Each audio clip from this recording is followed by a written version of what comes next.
Hello everyone. This is a follow-up to my 2014 Beetle R-Line convertible radio upgrade and regarding the USB connectors. So somebody asked for how I resolved the USB situation that I mentioned in the last video, and the fact that I was waiting for a replacement because what I got originally just didn't work for me. So what I originally ordered with the unit, with the head unit, was this one right here, which has the auxiliary jack and the USB all in one. Unfortunately, this is useless because the USB, the head unit came with the modification to bring the USB out, and so this would work. However, the auxiliary input jack that is actually in the front of the head unit is not brought out to the outside. So this connector essentially remains open, which means it's useless. Additionally, as you can see, this is actually the original jack that was on the car. As you can see, this is a different size. Okay, so just put it right on top of the other.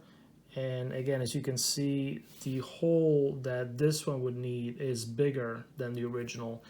And I'll put a picture of the dash as to what the hole looks like. But basically, it's a rectangular hole that has this size here, where this one is a little bit bigger. So I would have had to enlarge the hole on the dash of the Beetle in order to use this, and then only to have this jack be, left unconnected. So I asked the guy on eBay to send me the USB only, and as I suspected, which obviously shows by the pictures, this is what they sent, which is sort of a worst case just as well, because again, it's once again a different size than the original connector.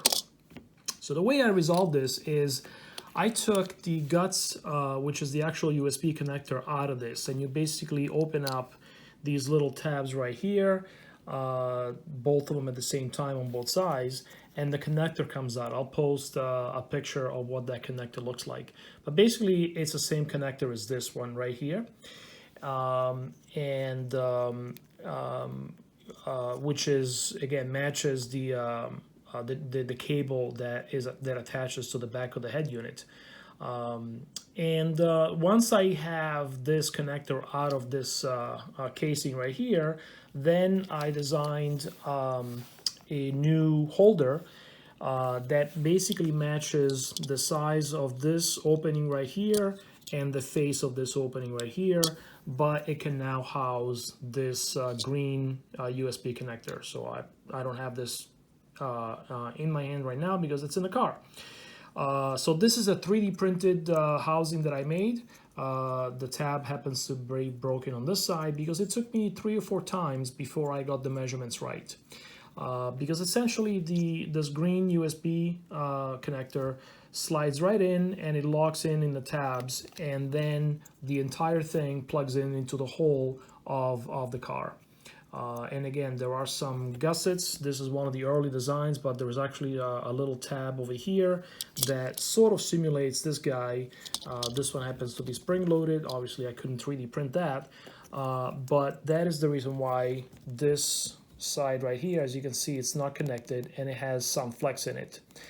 So again, I designed this, I probably printed it actually possibly even 6 times, and every time I would add a little feature to it in order to make it work. So first I worked out holding the connector inside, then I worked out how the connector would hold on to the car opening, and then I worked out what the face would look like.